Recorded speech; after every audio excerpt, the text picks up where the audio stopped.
Hello అండి, అందరికీ నమస్కారం. మీ ఇంట్లో ఒకటి కంటే ఎక్కువ తులసి మొక్కలు ఉన్నాయా?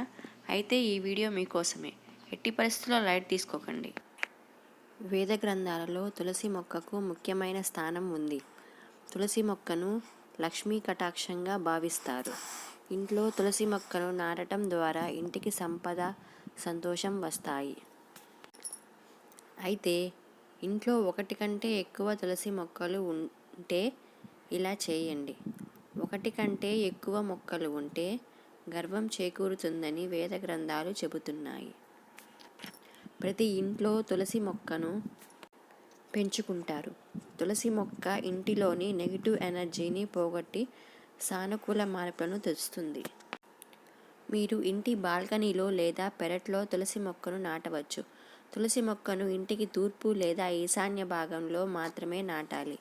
తులసి మొక్కను శుభ్రంగా ఉంచడం మరియు దాని చుట్టూ ఉన్న ప్రాంతం శుభ్రంగా ఉంచడం చాలా ముఖ్యం. తులసి మొక్క దగ్గర బూట్లు ఉంచవద్దు. మీరు తులసి మొక్క నుండి ఉత్తమ ప్రయోజనాలను పొందాలనుకుంటే తులసి మొక్కను నేరుగా మట్టిలో నాటడం కంటే కంటైనర్లో తులసి మొక్కను నాటడం మంచిది. తులసి మొక్క కింది నేల తగలకుండా జాగ్రత్తలు తీసుకోవాలి. ఒకటి కంటే ఎక్కువ తులసి మొక్కలను ఇంట్లో ఉంచుకోవాలా అనే ప్రశ్న మనలో చాలామందికి ఉంటుంది. ఇంట్లో ఒకటి కంటే ఎక్కువ తులసి మొక్కలు పెంచవచ్చు. అయితే జ్యోతిష శాస్త్రం ప్రకారం ఇంట్లో ఒకటి కంటే ఎక్కువ తులసి మొక్కలు నాటాలంటే 3, 5, 7 అనే సంఖ్యల్లోనే నాటాలి.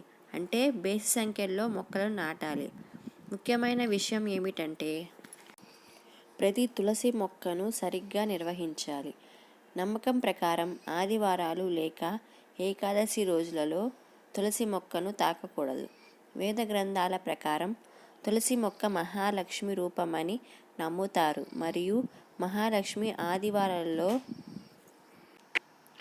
విష్ణువు కోసం ఉపవాసం ఉంటుంది. కాబట్టి ఈ రోజున తులసి మొక్కను ముట్టుకోకండి లేదా నీరు పోయకండి.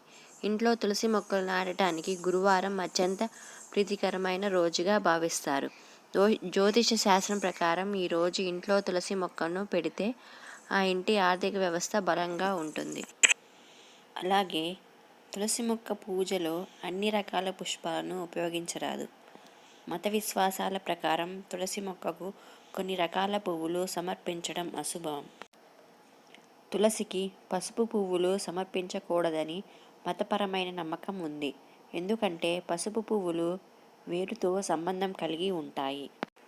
తులసి మొక్కకు బిల్వపత్రం, ఉమ్మెత్త పువ్వులను సమర్పించకూడదు. ఇలా చేయటం వల్ల లక్ష్మీదేవికి కోపం వస్తుంది. అమ్మవారి అనుగ్రహం లభించదు. వాడిపోయిన పువ్వులను ఏ దేవతకు సమర్పించకూడదు. తులసి ఒక పవిత్రమైన మొక్క గనుక తాజా పువ్వులను, వికసించిన పువ్వులను మాత్రమే సమర్పించాలి. వాడిన పుష్పాలను తులసికి సమర్పిస్తే కోరిన కోరికలు నెరవేరకుండా పోవడమే కాదు, చేసే పనులలో ఆటంకాలు ఏర్పడవచ్చు. తులసికి ఎరుపు రంగు అంటే ఇష్టం. అందుకే ఎరుపు రంగు పువ్వులను ఆమెకు సమర్పించాలి. దీనికోసం మందార, గులాబీ, కలువ పువ్వు వంటి ఎర్రటి పువ్వులను సమర్పించవచ్చు. తులసికి పూజ చేసే సమయంలో తాజా స్వచ్ఛమైన పుష్పాలను మాత్రమే సమర్పించాలని గుర్తుంచుకోండి. తులసి మొక్కకు ఎండిపోయిన, పసుపు రంగు, కత్తిరించిన లేదా పేరు తెలియని మొక్కలు, పువ్వులు సమర్పించవద్దు. చూశారు కదా ఫ్రెండ్స్, ఇవాళ తులసి మొక్క గురించి విన్నారు కదా. ఈ ధనుర్మాసంలో తులసి మొక్కకి, లక్ష్మీదేవికి, వెంకటేశ్వర స్వామికి, విష్ణుమూర్తికి బాగా చేస్తారు. వెంకటేశ్వర స్వామికి తులసి దళాలు సమర్పిస్తే చాలా మంచిది. Thank you friends. Please subscribe. Thank you for watching. Thank you so much.